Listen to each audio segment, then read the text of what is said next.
Est-ce que vous avez regardé le live sur les logos?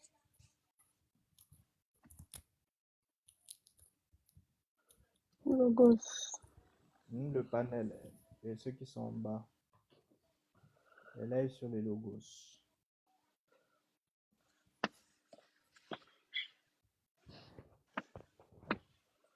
Je me rappelle même plus du live. Il y a tellement de live. Attends, je regarde. Oui, le live sur les logos. Oui. Bon, mais il faut encore que je réécoute. Je n'ai écouté qu'une seule fois. Faudrait que, faudrait que je réécoute une deuxième fois. Parce que la partie où tu expliques le logos en trois, peut-être que je peux poser la question dessus du coup, puisqu'on est là pour les questions. Euh, donc, le logos, le père, le logos, le fils et le logos, la mère. Voilà, là, je n'ai pas, bon, il se pourrait que je n'ai pas bien compris parce que je me suis dit, finalement, le logos, la mère, c'est ça qu'on appelle la matrice. Ouais, les bruits. Là, c'est passé. Et c'est ça, le logos, la mère, c'est ça qu'on appelle, c'est ce qu'ils appellent la matrice, du coup. Oui. Je n'ai pas, ah, d'accord, donc j'avais bien compris, finalement. Oui, le logos, la Ok. mère, c'est la matrice.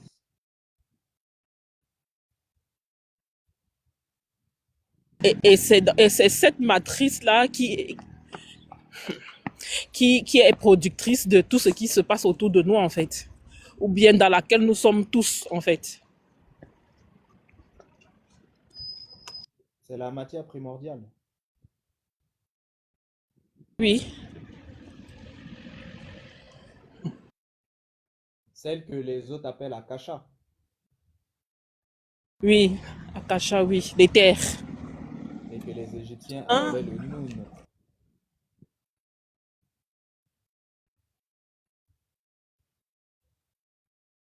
Mais attends, attention, l'éther, c'est une dimension au-dessus de celle de l'Akasha.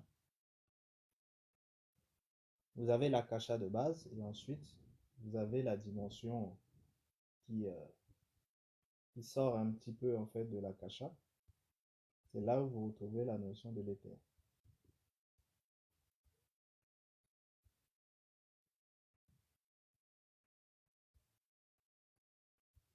ok, ok.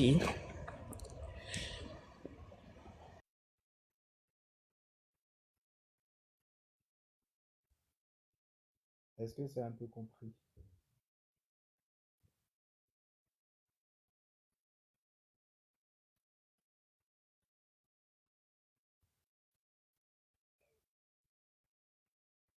Donc, surtout, faites attention de ne pas confondre.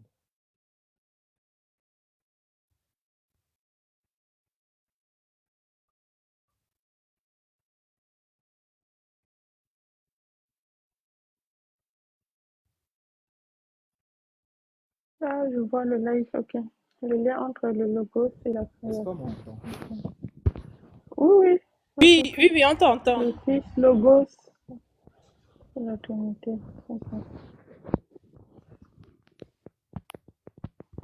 Bon, maintenant, le fils, là, c'est celui que eux, ils appellent leur Christ, en fait. Oui. Donc, Le j'avais bien fils, le compris. fils, c'est l'Horus solaire. L'action. Parce que Non, j'ai non. fait le rapport avec le Siarou.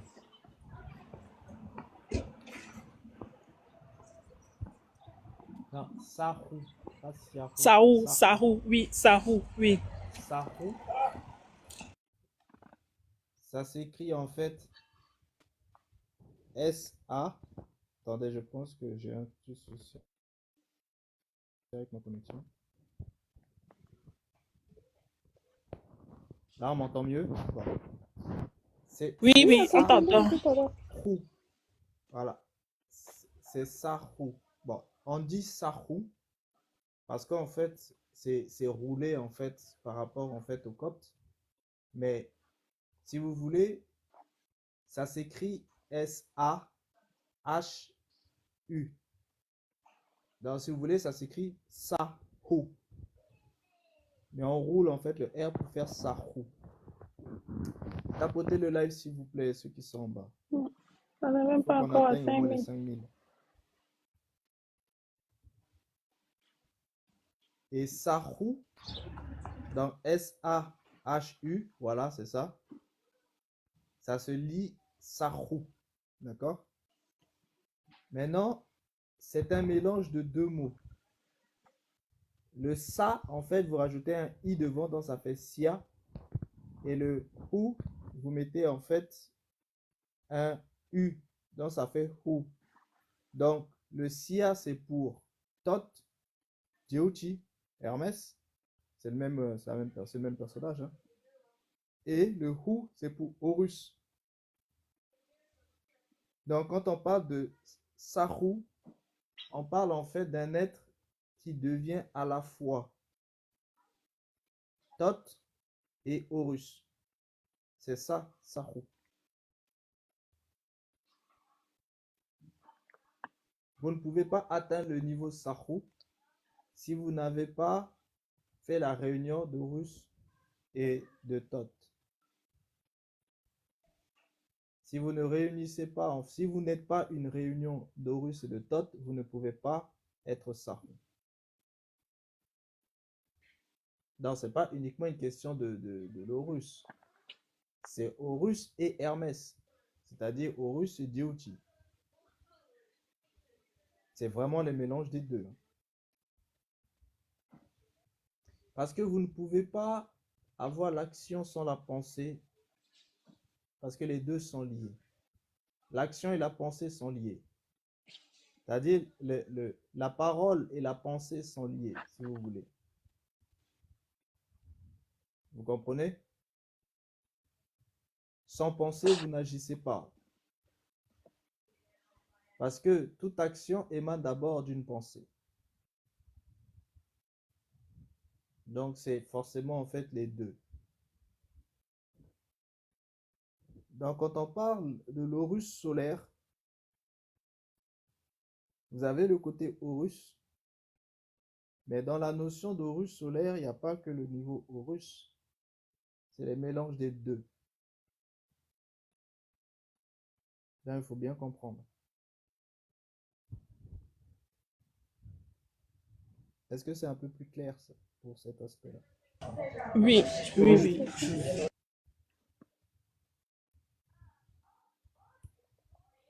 Ok, très bien. Tapotez le live, s'il vous plaît, la famille. Aujourd'hui, c'est questions-réponses. Hein. Donc, si les gens n'ont pas de questions, on va passer à autre chose. Hein.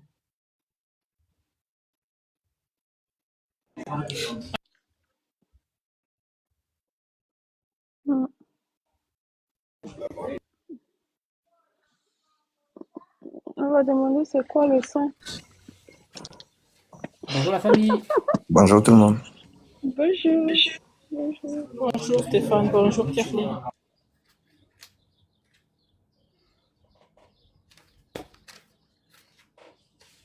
Je suis en train de préparer une question, hein, j'arrive dans 2 minutes. Ok. Donc, je peux poser ma question. J'ai une question. Oui, vas-y. Vas-y Pierre. C'était par rapport au corps subtil et à l'esprit. Donc, on disait que l'idée du côté des ovins, c'est le réveil de l'âme, l'esprit, l'intelligence, la sagesse et la foi. Or, du côté des bovins, c'est l'éveil des corps subtils. Et à ce que je sache, dans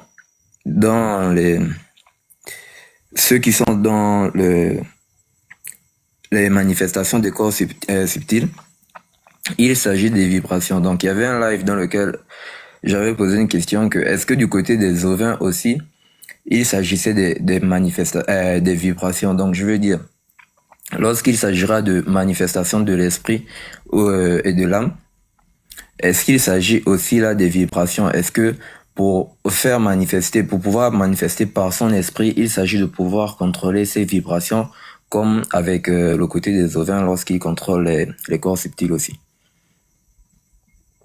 Donc, c'était ça ma question. Ok. Chez les bovins, en fait, chez les ovins, on n'appelle pas ça, en fait, vibration telle que c'est conçu. Mais le principe de base est le même. D'accord? Ce principe de base-là, c'est chez les ovins, c'est l'onction qui fait tout. Donc, si vous voulez, chez les ovins, vous avez deux choses principales. Vous avez d'un côté la parole, vous avez de l'autre l'esprit. Donc, la parole représente la notion d'action, l'esprit représente la notion de puissance. Pour vous faire un petit peu simple. Donc, pour qu'il y ait en fait une action, il faut qu'il y ait d'abord une puissance. Donc, toute action émane d'une puissance. Donc, c'est la puissance qui va engranger en fait l'action. C'est comme ça que le principe fonctionne.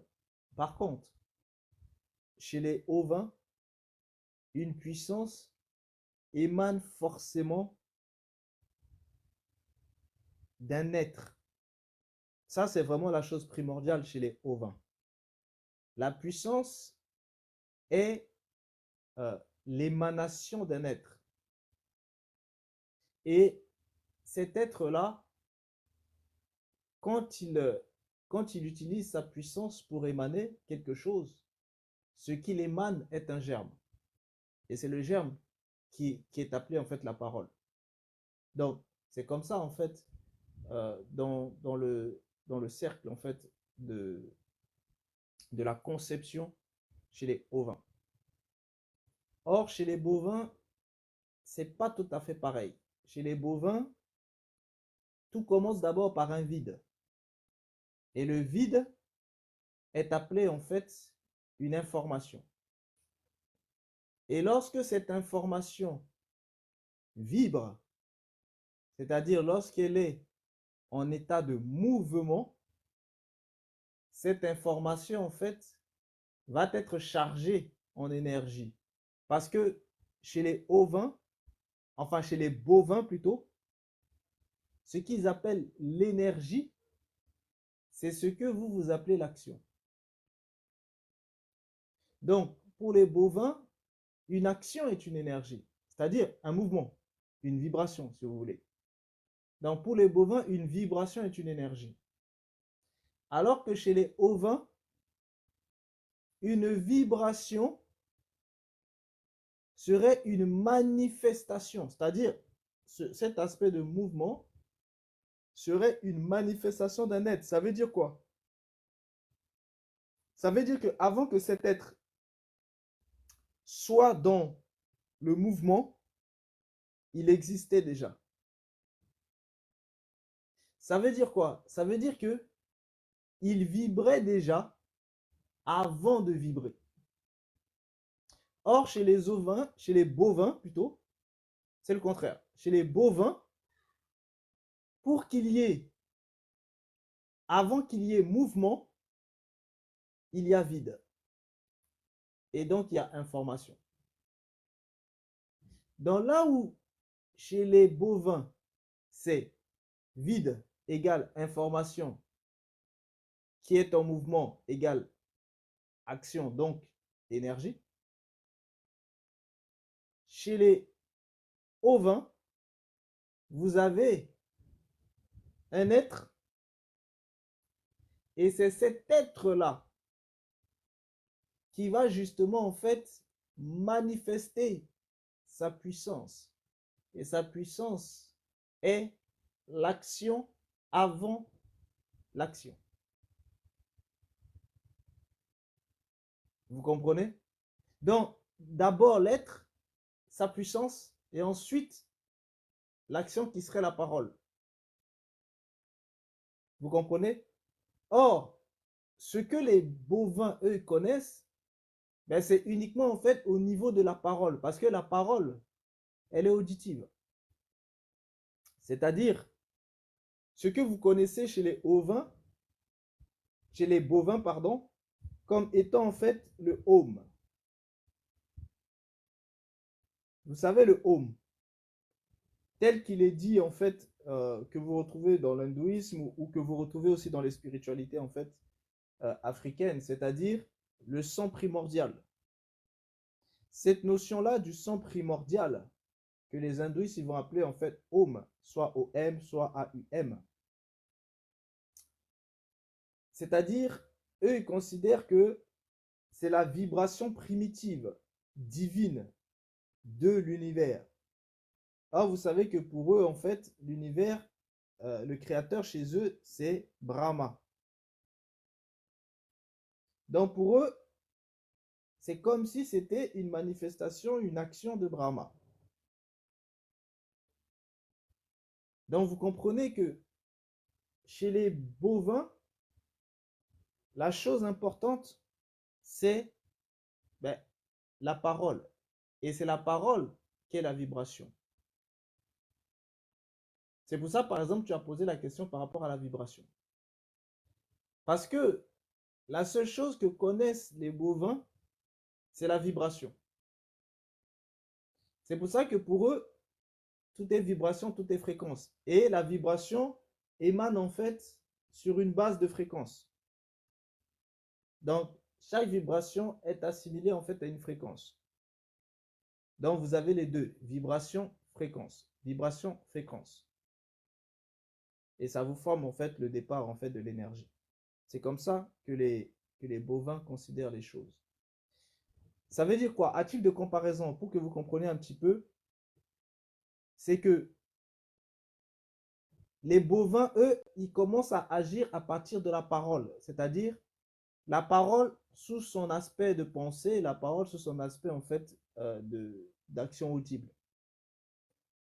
Alors que chez les ovins, les choses commencent avant même la parole.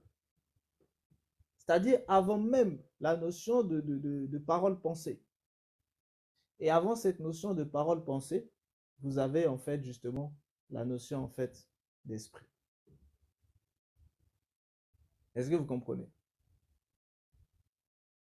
Et avant la notion d'esprit qui représente cette puissance, avant la notion d'esprit, vous avez en fait la notion maintenant en fait du créateur. Donc là où chez les bovins, le créateur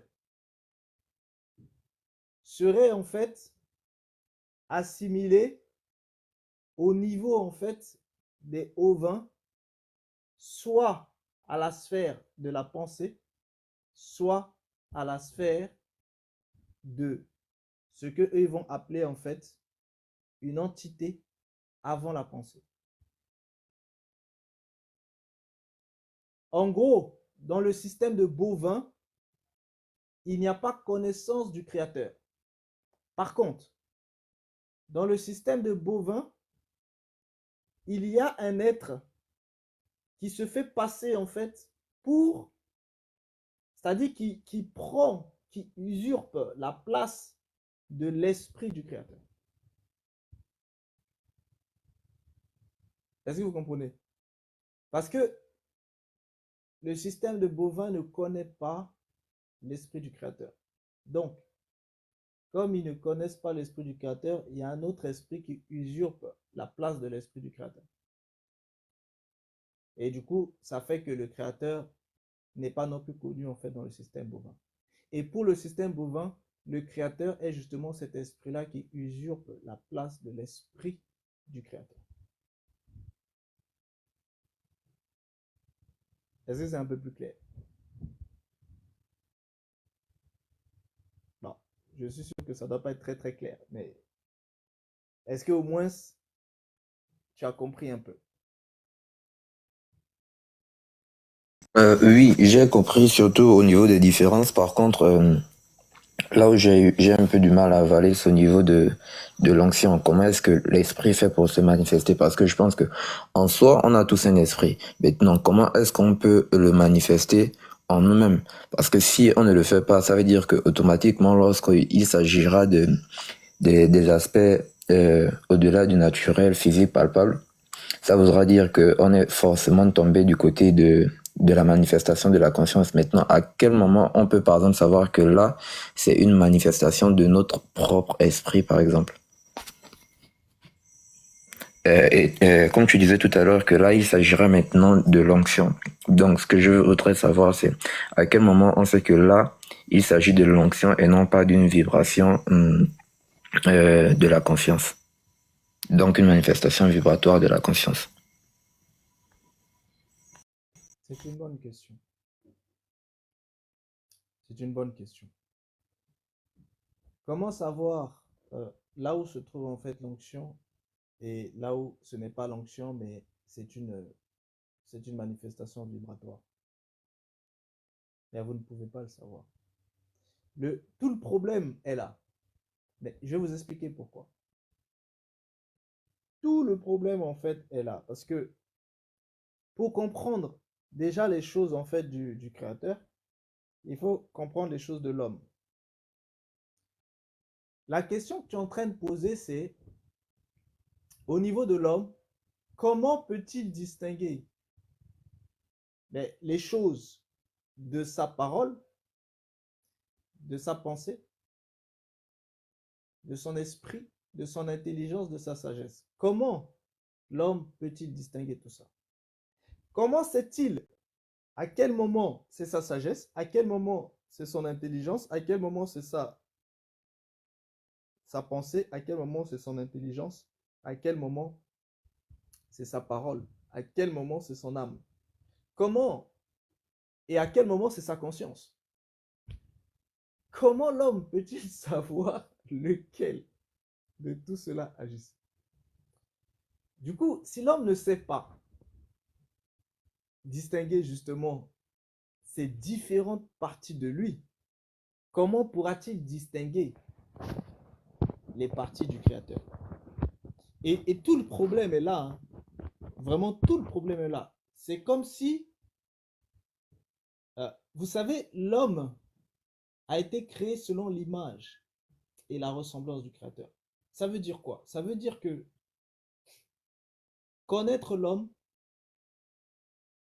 permet de pouvoir connaître le Créateur. Mais si l'homme ne se connaît pas, c'est difficile pour lui de pouvoir connaître le Créateur. Parce que la connaissance de l'homme le fait grandir et l'emmène en fait à des niveaux supérieurs. Ça veut dire quoi?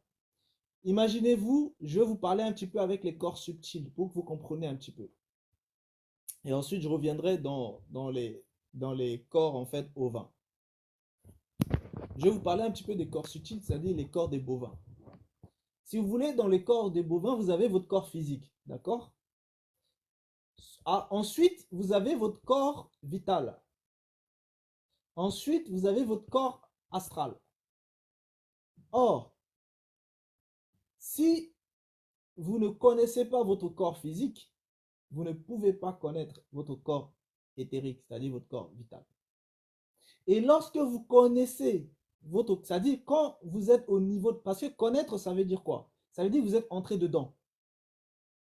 C'est-à-dire, tant que vous n'êtes pas entré dans votre corps vital, vous ne le connaissez pas. C'est ça hein, concrètement ce que ça veut dire. Ça veut dire que tant que votre conscience n'est pas consciente dans votre corps vital, vous ne connaissez pas votre corps vital. Ensuite, tant que votre conscience n'est pas consciente dans votre corps astral, vous ne connaissez pas votre corps astral. C'est ça hein, ce que ça veut dire. La conscience, c'est quoi? La conscience, c'est une connaissance immédiate. C'est-à-dire, tant que vous n'avez pas la connaissance immédiate de votre corps vital, ben vous ne le connaissez pas. Même si on vous en parle. Parce que le fait qu'on vous parle de votre corps vital, c'est tout simplement un savoir que vous recevez. ce n'est qu'un petit niveau de ce qu'on appelle la connaissance, c'est-à-dire le niveau du savoir. Donc, si vous connaissez bien ces choses-là, vous devenez un sachant. Mais ce n'est pas parce que vous êtes un sachant que vous êtes capable d'utiliser ce corps. Vous comprenez? Pour pouvoir utiliser ce corps, il faut que vous en ayez la conscience, c'est-à-dire la connaissance immédiate de ce corps. Et c'est ça connaître véritablement. Donc, lorsque vous avez conscience véritablement de ce corps vital, c'est-à-dire votre conscience est à l'intérieur. Et du coup, vous pouvez utiliser maintenant ce corps de manière consciente. Ensuite, lorsque votre conscience monte de niveau, c'est comme si c'était des étages. Lorsqu'il monte de niveau et qu'il arrive au niveau du corps astral, vous êtes conscient maintenant de ce corps-là. Et du coup, vous pouvez maintenant l'utiliser. Et lorsque vous montez, vous êtes conscient de votre corps mental inférieur, puis de votre corps mental supérieur, et puis de votre corps causal, et ensuite de votre corps bouddhique et de votre corps atmique. Donc, tant que votre conscience n'arrive pas au niveau de ces corps, vous ne pouvez pas les utiliser. Donc, vous ne les connaissez pas. Connaître, c'est pouvoir utiliser. Si vous ne pouvez pas utiliser, ce n'est qu'un savoir. C'est ça, connaître. Et c'est lorsque vous montez de niveau et que vous connaissez tous ces corps-là, que là, vous allez pouvoir connaître maintenant les choses des divinités du système bovin. Sans ça, vous ne pouvez pas. Parce que ces corps-là sont des véhicules qui vous permettent de vivre dans des dimensions de manière consciente. Et donc, vous êtes conscient de ce qui se passe dans ces dimensions-là. Et là, vous savez véritablement ce qui s'y passe, parce que vous le vivez. Sans ça, vous ne pouvez pas.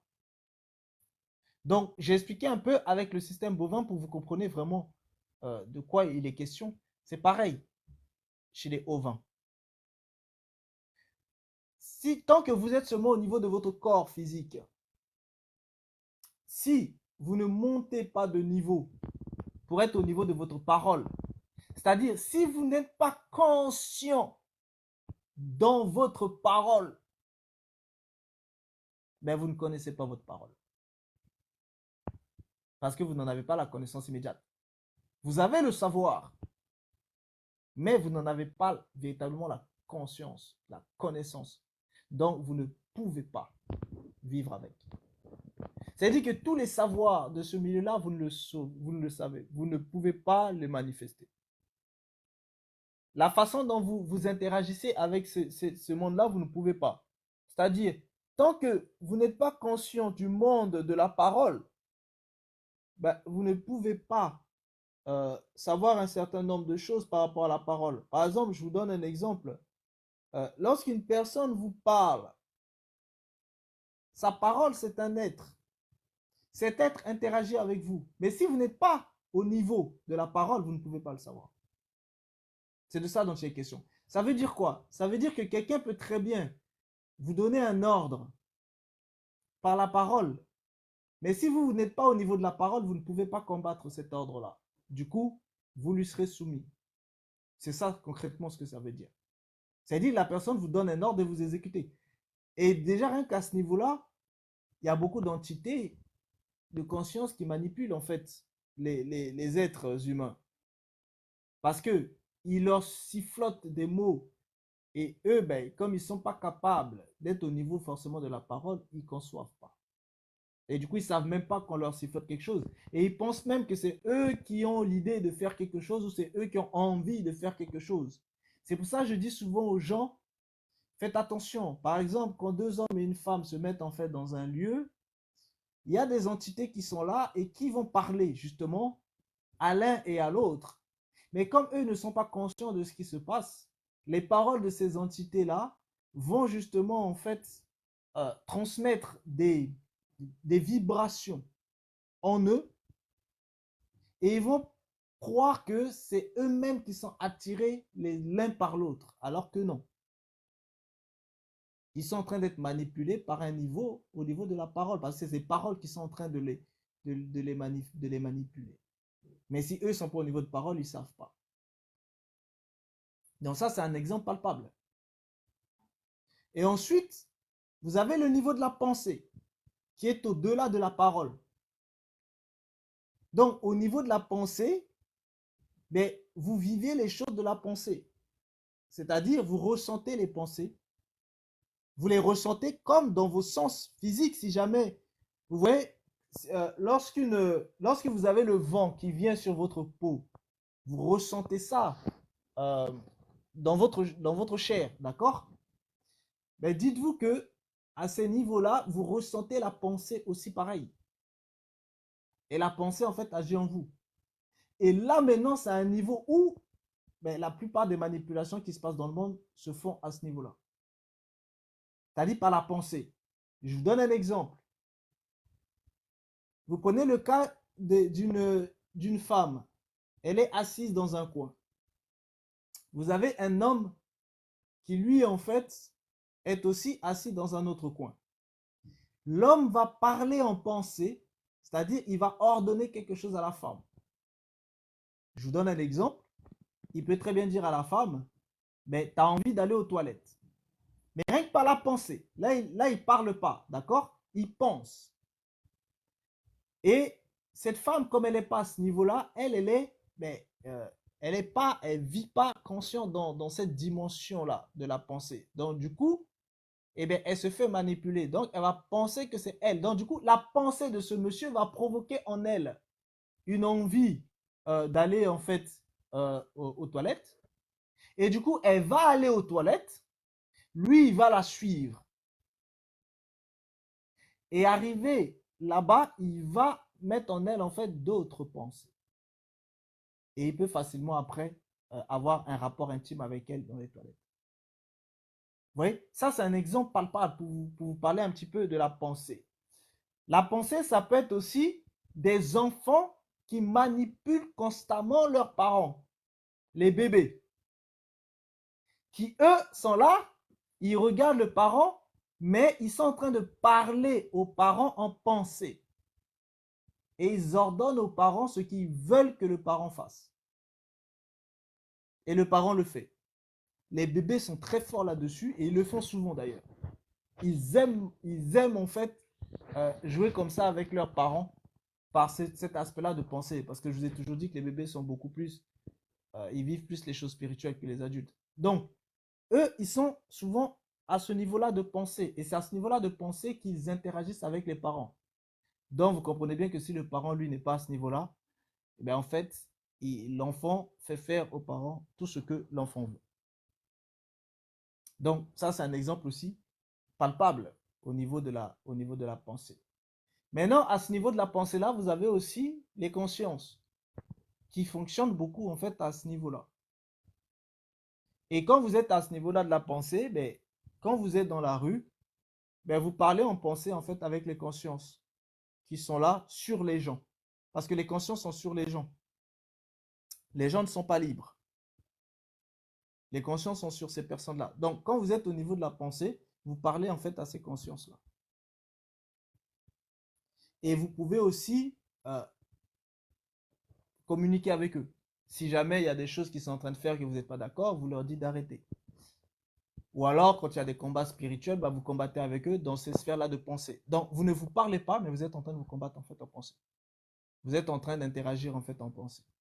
Par contre, l'interaction que vous faites en pensée, ça va jouer sur vous. Hein, parce que ça va jouer directement en fait sur vos corps invisibles en dessous jusqu'à ce que ça atteigne aussi en fait le corps en fait physique. Ça veut dire quoi? Ça veut dire qu'en pensée, quelqu'un peut provoquer en vous en fait des hémorroïdes, quelqu'un peut provoquer en fait en vous le vomissement, quelqu'un peut provoquer en vous un certain nombre de choses.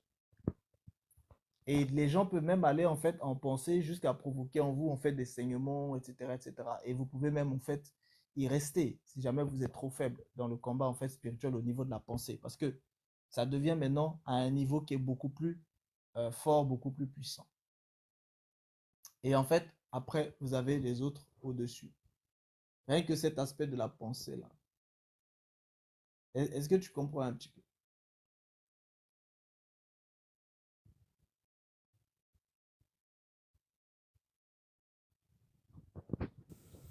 Du coup, Oui, oui, je comprends, je comprends. du coup, Réveil, est-ce que au niveau de la pensée, comme tu expliques là, est-ce que c'est quelqu'un qui est initié, qui, euh, qui peut arriver à faire tout ce que tu as expliqué là, ou bien quelqu'un lambda comme ça peut faire ça? Quand je vous parle de la pensée, je vous parlais des ovins. Il faut bien comprendre, hein. Voilà. Je vous ai expliqué aussi le cycle en fait Ah, chez les ok. bovins. Voilà, quand tu parles d'initié, tu es en train de parler en fait du système des bovins. Dans le système des bovins, quand la personne commence l'initiation, elle atteint d'abord en fait les premières sphères. Elle va prendre conscience en fait de son corps vital. Ça, je vous en avais parlé avec et véritablement, c'est quand l'âme de conscience va justement en fait commencer en fait à être éveillée. Donc l'éveil de l'âme de conscience, ça veut dire que la personne est en train d'être déjà dans les sphères en fait de son corps astral. Donc quand elle est dans ces sphères de son corps astral, elle est au niveau de la conscience là-bas, au niveau du corps astral. Et c'est pour ça qu'elle peut utiliser son corps astral. Donc l'initiation transmutationnelle se vit en fait à ce niveau-là.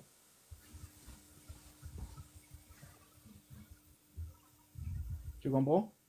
Mais il y a des personnes qui ne sont pas forcément en fait euh, entrées en profondeur dans l'initiation transmutationnelle, mais ils ont été éveillés en fait de force. C'est-à-dire leur corps astral est utilisé pour pouvoir agir en fait dans le monde invisible. Mais pour que la personne soit consciente et le vive tel que je suis en train de vous expliquer là, il faut que cette personne soit totalement consciente au niveau de son corps astral. Et là, c'est aux sphères, en fait, il faut une initiation en fait transmutationnelle. Et là, à partir de ce moment-là, la personne va pouvoir vivre les choses qui sont au niveau en fait du corps astral. C'est-à-dire, vous savez que le niveau du corps astral, c'est l'âme de conscience qui s'éveille. Et quand l'âme de conscience en fait est éveillée, ben, c'est que la personne a fabriqué une âme nouvelle. Donc ici, cette âme nouvelle qui a été fabriquée, il fallait d'abord que le moi de cette personne en fait puisse déjà être tué. Vous comprenez? Pour que l'âme de conscience puisse s'éveiller, il fallait que le moi, l'ego meure. Donc dès que ça s'est réalisé, ça veut dire que de l'autre côté du ovin de cette personne, son âme ovin a été en fait totalement en fait emprisonnée. En quelque sorte, son âme ovin a été tuée.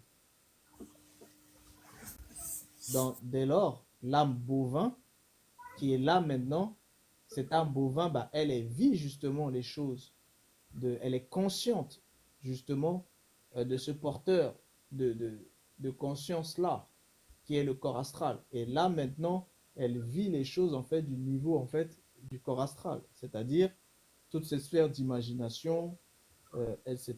Elle va pouvoir les manifester. Et donc oui, à ce niveau-là, ils vont pouvoir contrôler la parole.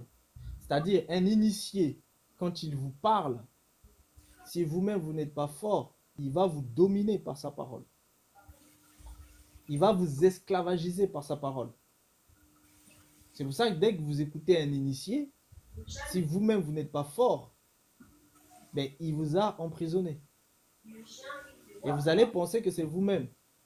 Et c'est là où, vous voyez souvent, il y a des femmes, par exemple, ou même des hommes qui se font en fait, par exemple, dans la séduction. Dès qu'ils tombent sur quelqu'un qui est initié, dès que la personne va vous parler, il va y avoir une puissance dans sa parole. Et cette puissance dans sa parole va emprisonner l'autre qui l'écoute.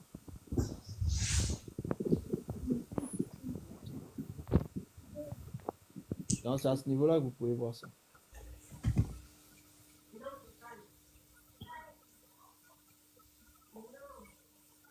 Ah, d'accord, ok. Donc, ça veut dire qu'au niveau de celui qui est au niveau des ovins, lui, il arrive à faire ce que tu as expliqué avec la pensée, parce que lui, il a subi la transformation et maintenant il vit par de l'esprit, l'âme. c'est ça, non? Non, il a subi la transformation. Il y a beaucoup de bruit là où tu es. En fait, il subit en fait la transformation en fait de l'âme. Et donc, à ce niveau-là, il va avoir de la puissance en fait dans sa parole et dans sa pensée.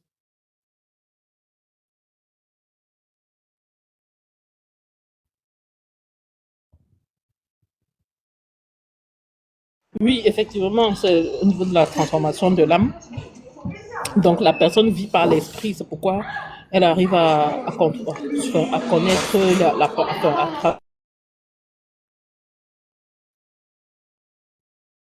On t'a pas entendu, ça a coupé.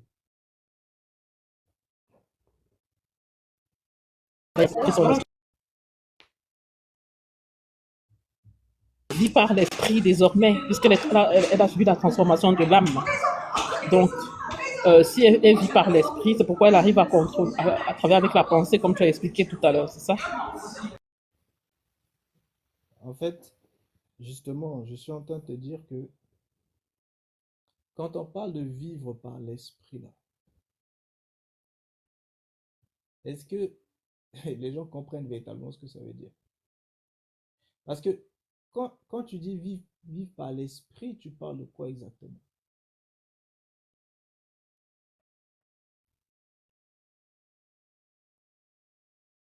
Quand tu dis vivre par l'esprit, tu parles de quoi? Parce qu'il y a différents niveaux avec cette expression-là, vivre par l'esprit.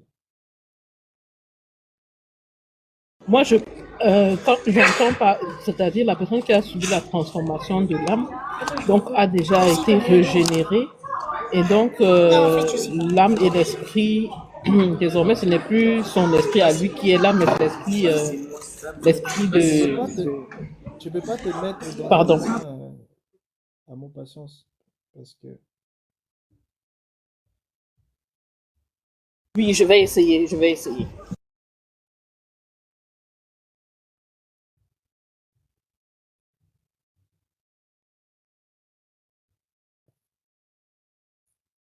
Stéphane, pose ta question, comme ça, le temps que je me mette un peu dans un coin calme.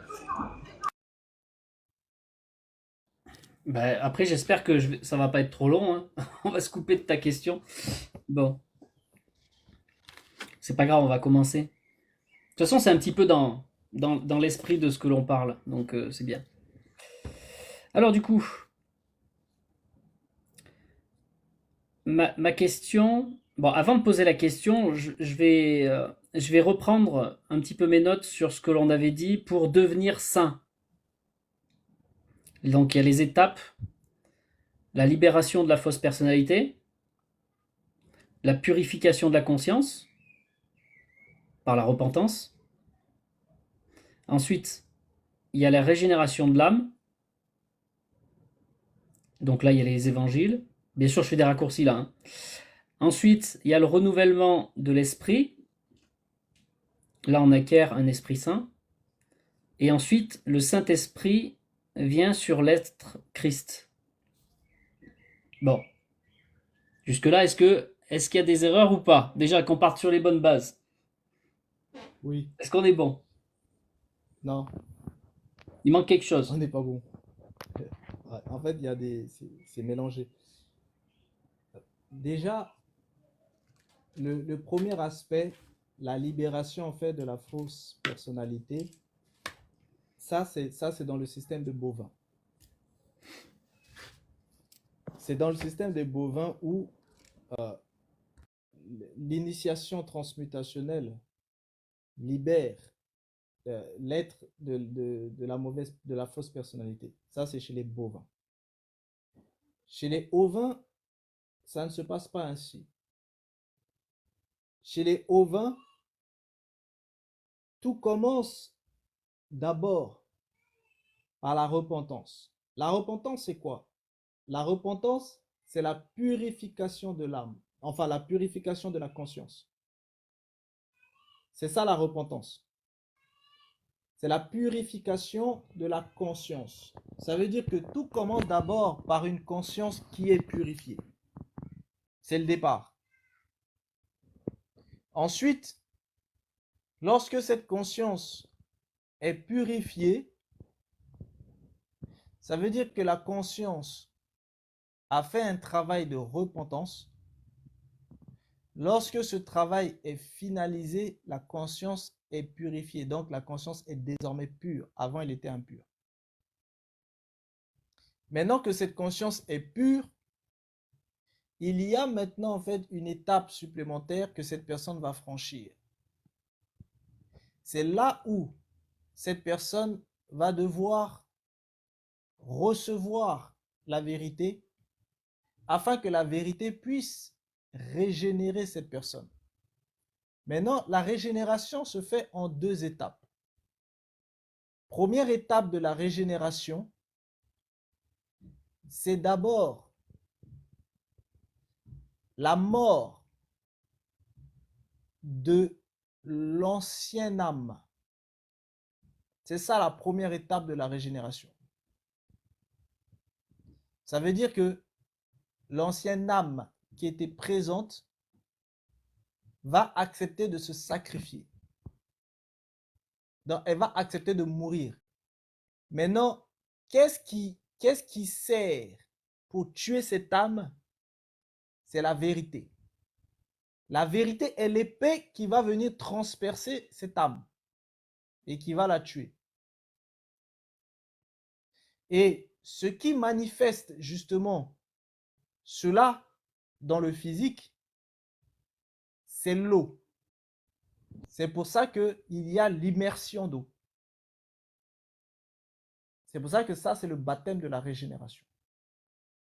Donc l'immersion d'eau, c'est le symbole du fait que la vérité en tant qu'épée est venue mettre à mort l'âme. Ça, c'est la première étape de la régénération. Deuxième étape de la régénération, la vérité qui a tué l'âme prend la place de l'âme. Et cette vérité devient la nouvelle âme qui est dans ce corps. Donc, ça, c'est la deuxième étape. Donc, désormais, l'âme naturelle n'est plus, mais c'est une âme spirituelle qui est là. Cette âme qui est là, qui est la vérité, elle n'est pas une âme naturelle classique. Elle est une âme esprit.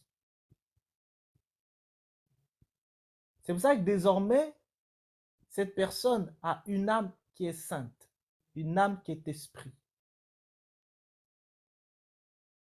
Donc ça, c'est le premier niveau où la personne devient elle entre dans une dimension des choses de l'esprit, des choses spirituelles. Il n'y a qu'à ce moment-là que quelqu'un entre dans la dimension du spirituel chez les Ova. Il n'y a qu'à ce moment-là. Là, je vous parle du vrai spirituel. Je ne vous parle pas des mondes invisibles. Je vous parle du vrai spirituel. Parce que vous savez, dans la matière, vous avez de la matière visible, vous avez de la matière invisible. Je ne vous parle pas de la matière invisible. Je vous parle du spirituel. Donc, matière et esprit, ce n'est pas la même chose. D'accord? Il faut bien comprendre de quoi je suis en train de vous parler ici. Donc, lorsque cette personne, en fait, atteint justement ces 2 niveaux-là de la régénération, là, premier niveau qui est la mort de l'âme, deuxième niveau qui est le fait que la vérité prenne la place de l'âme, donc désormais l'âme qui est dans cette personne est une âme esprit. Donc cette personne va vivre de son âme les choses spirituelles. Donc elle prend conscience du monde spirituel au niveau de son âme. Vu que son âme est désormais une âme esprit. Mais ça ne s'arrête pas là.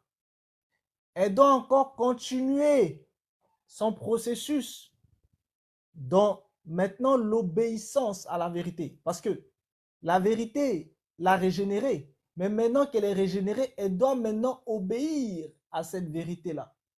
C'est pour ça que la régénération se fait par la foi, mais ensuite, la personne est désormais un être vrai, et en tant qu'être vrai, elle doit vivre la vérité. C'est-à-dire, elle doit pratiquer des œuvres vraies. Et plus elle pratiquera des œuvres vraies, plus elle vivra dans la vérité. Ça veut dire quoi? Vous comprenez bien qu'ici, si la personne vit dans le mensonge, elle régresse. Si la personne vit dans la désobéissance, elle régresse, etc. Mais par contre, si elle vit dans l'obéissance et qu'elle vit dans la vérité, elle progresse. Et elle va progresser jusqu'à atteindre un niveau. Et arriver à ce niveau-là, c'est là maintenant, quand elle atteint un certain niveau, elle va recevoir maintenant en fait une autre étape qui concerne maintenant les choses du Saint-Esprit, qui se manifeste par le baptême en fait du Saint-Esprit. Donc, c'est à ce moment-là que le travail va être fait maintenant au niveau de l'esprit de cette personne. Donc, le Saint-Esprit lui vient directement à l'intérieur de l'esprit. Et c'est de l'intérieur de l'esprit qu'il va maintenant faire le véritable travail avec l'esprit de cette personne. Ça veut dire que pour que cette personne puisse vivre justement, puisse être consciente du niveau de l'esprit, ben c'est quand elle-même en fait a une naissance au niveau de l'esprit. Si elle n'est pas née justement en fait au niveau de l'esprit, elle ne pourra pas vivre les choses de l'esprit.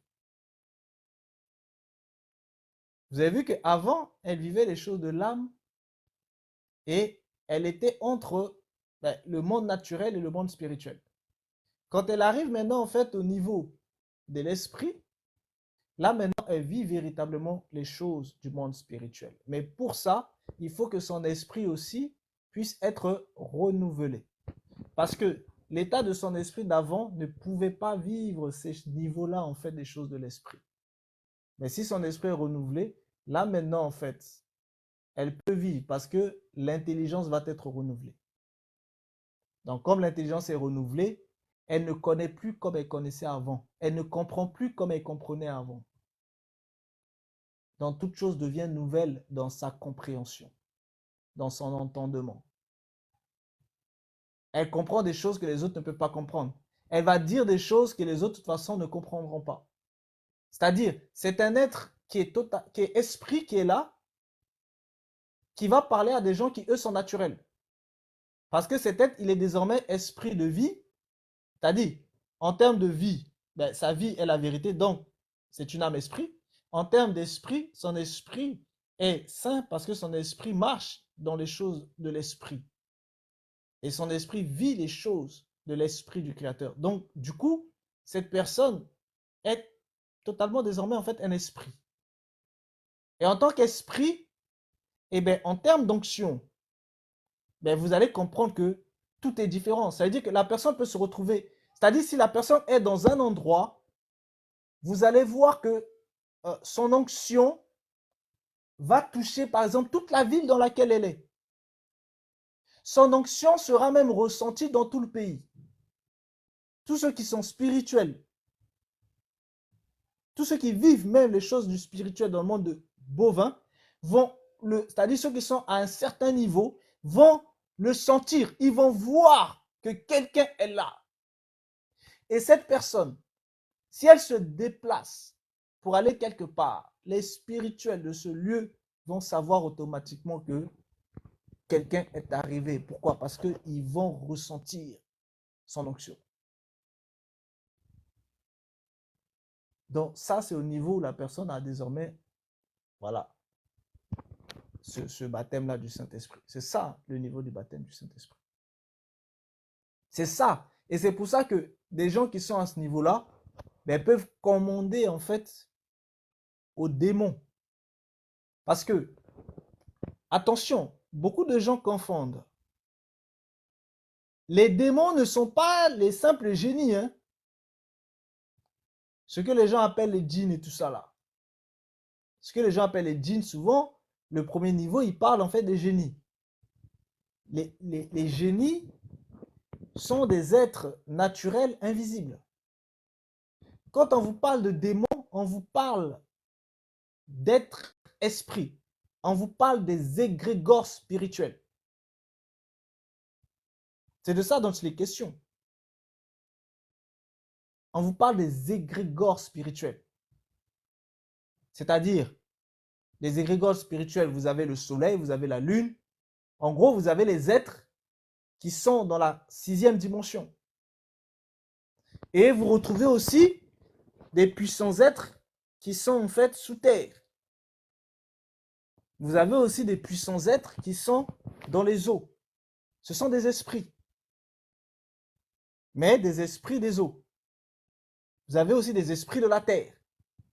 Eux là, ce sont des esprits. Ce ne sont pas des êtres naturels. Ce sont des esprits dont je vous parle là. Parce qu'il y a aussi des êtres naturels invisibles. Mais ce n'est pas d'eux dont je vous parle. Je parle des esprits. Ce sont ces esprits-là qui gouvernent véritablement le système de bovins, mais ils ne veulent pas que les gens le sachent.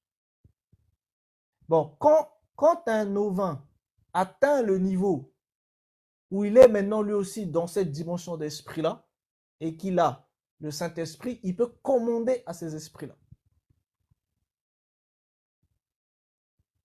Ça veut dire qu'il peut parler au soleil, et le soleil va l'écouter. Il peut parler à la lune, et la lune va l'écouter. C'est de ce niveau-là. C'est-à-dire il peut leur donner des ordres. Vous comprenez? Et ça veut dire aussi que cette personne-là, ben, il suffit juste qu'elle marche à côté de quelqu'un, son onction peut délivrer cette personne.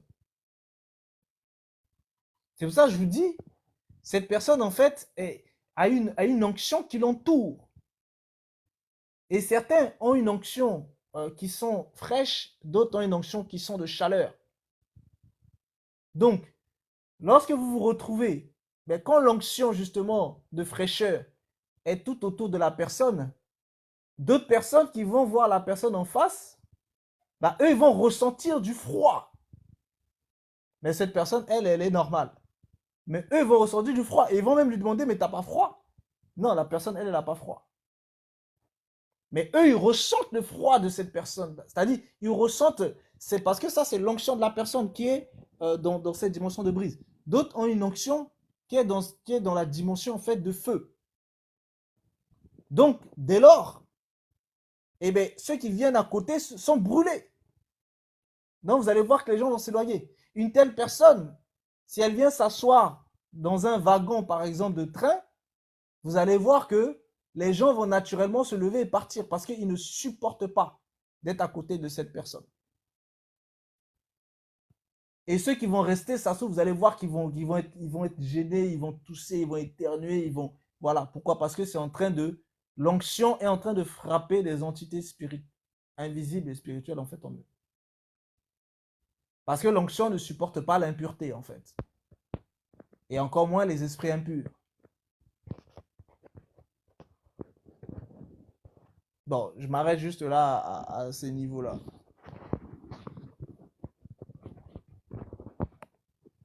Bon, bah c'est déjà pas mal, hein. Bonne réponse. Merci beaucoup. Du coup, je me posais la question, tu m'avais donné un passage à lire mercredi dans Acte 19 et de 1 à 7. Et là, on constate à l'intérieur que Paul demande à ses disciples s'ils avaient reçu le Saint-Esprit. Et là, ils dirent non, nous n'avons pas même entendu dire qu'il y ait un Saint-Esprit. Et à partir de là, ces gens-là, déjà, ils étaient baptisés par le baptême de Jean, mais à partir de là, il les a baptisés jusqu'à arriver à avoir le Saint-Esprit. En fait, il a réussi à leur amener le Saint-Esprit presque instantanément. Je veux dire, ça s'est fait rapidement. Après, il n'y a peut-être pas de notion de temps dedans, mais je me posais la question. Du coup, il est arrivé à passer de la repentance du baptême de repentance directement au Saint-Esprit. Enfin, il y a eu 2 étapes, parce qu'il y a eu le baptême de Jésus-Christ, et ensuite il a imposé les mains, et ils ont eu l'onction du Saint-Esprit sur eux. Non, ça Ça ne s'est s'est fait pas passé comme rapidement. ça. Ah, Non, c'est en peut-être que fait, je je vais suis pas t'expliquer. alors. Non, Merci. je vais t'expliquer en fait. Je vais t'expliquer. Si tu veux, lorsque quelqu'un est dans un état adamique, il se fait, lorsqu'il croit en la vérité, il est régénéré par la vérité. Et comme il est régénéré par la vérité, parce qu'il a cru en la vérité, il est baptisé en fait dans l'eau de la régénération. Et lorsqu'il est baptisé en fait dans l'eau de la régénération, le Saint-Esprit descend en fait sur cette personne-là. Donc, le principe normal, c'est instantané. C'est-à-dire, il y a prédication de la vérité, il y a la foi en cette vérité-là, et celui qui a eu foi en cette vérité, il s'est passé des choses dans cette personne. Ce sont ces choses que je vous détaille. Quand la personne a eu foi en fait en cette vérité la régénère. C'est-à-dire, cette vérité tue son âme pour que la vérité prenne la place. Maintenant que la vérité a pris la place, et vu que cette personne, sa croyance a été très forte, sa foi a été très forte, le Saint-Esprit descend sur cette personne. Donc du coup, c'est comme ça que ça se faisait en fait dans l'Église primitive. D'accord? Donc, lorsque la personne est adamique, elle écoute la vérité, mais cette vérité qu'elle écoute doit venir de quelqu'un qui lui-même avait déjà la vérité et avait déjà le Saint-Esprit. Parce que la vérité ne peut sortir que de la bouche du Saint-Esprit. Ça veut dire que celui qui doit annoncer la vérité doit lui-même avoir le Saint-Esprit. S'il n'a pas le Saint-Esprit, ça n'aura pas de puissance. Donc, il faut bien comprendre. Donc, c'est la vérité qui sort de la bouche du Saint-Esprit qui va justement, en fait, régénérer cette personne. Et cette personne va recevoir le baptême du Saint-Esprit. Ça veut dire que le Saint-Esprit descend sur cette personne. Et ça se fait de manière instantanée. Dans la chose de base. Maintenant, dans le passage que je t'ai donné, il y a 2 choses. La première chose, c'est que ces gens-là n'étaient pas des disciples en fait de Paul. Ils avaient écouté l'enseignement qui leur avait été donné par Apollos. Et Apollos va aussi en fait voir avec eux les choses du baptême de Jean-Baptiste, c'est-à-dire le baptême de la repentance. Et du coup, quand Paul, lui, il arrive, il leur demande, parce que il les observe, et du coup, il leur demande, mais lorsque vous avez cru, avez-vous reçu le Saint-Esprit? Et eux, ils lui disent, justement, et il faut voir le passage, on te dit, pendant qu'Apollos était à Corinthe, Paul, après avoir parcouru les hautes provinces de l'Asie, arriva à Éphèse. Ayant rencontré quelques disciples, il leur dit, avez-vous reçu le Saint-Esprit quand vous avez cru? Ils lui répondirent, nous n'avons pas même entendu dire qu'il y ait un Saint-Esprit. Il dit, de quel baptême avez-vous donc été baptisés? Et ils répondirent, du baptême de Jean. Alors Paul dit, Jean a baptisé du baptême de la repentance, disant au peuple de croire en celui qui venait après lui, c'est-à-dire en Jésus-Christ. Sur ces paroles, ils furent baptisés au nom du Seigneur Jésus. Donc, ce qui s'est passé, c'est que ces gens-là avaient reçu le baptême de Jean-Baptiste, c'est-à-dire le baptême de la repentance. Baptême que, voilà, les uns et les autres donnaient aussi. Ces gens-là avaient été évangélisés par un certain juif nommé Apollos, qui était originaire, lui, d'Alexandrie. C'était un homme qui était très éloquent et versé en fait dans les Écritures. Et quand il va arriver justement en fait à Éphèse, il était lui-même en fait instruit dans la voie du Seigneur et il était fervent en fait d'esprit. Il annonçait et enseignait avec exactitude ce qui concerne en fait Jésus, bien qu'il ne connût que le baptême de Jean. Il se mit à parler librement dans la synagogue. Donc tu comprends que lui, Apollos, il explique bien les choses de Jésus, mais il ne connaît que le baptême de Jean-Baptiste. C'est-à-dire, il connaît que le baptême de la repentance. Donc, il ne sait pas qu'il y a autre chose après. Donc, du coup, les choses exactes qu'il explique, elles sont exactes, mais elles ne reflètent pas véritablement la vérité. Pourquoi? Parce qu'il connaissait un certain nombre de choses qui étaient dites dans les Écritures. Il avait compris un certain nombre de choses. Et il a réexpliqué ce qu'il a compris. Mais le problème, c'est quoi? C'est que lui-même n'était pas régénéré. Lui-même ne vivait pas les choses du Saint-Esprit. Lui-même, en fait, ne connaît pas les choses de l'Esprit. Or, c'est par l'Esprit que la vérité sort. On peut être exact par rapport aux Écritures, mais la vérité sort de l'Esprit de vérité.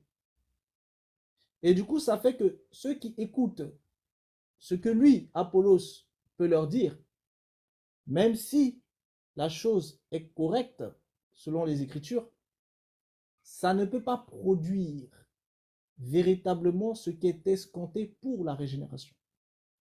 C'est pour ça que ces gens-là, c'est pour ça qu'on explique bien ce passage. On dit,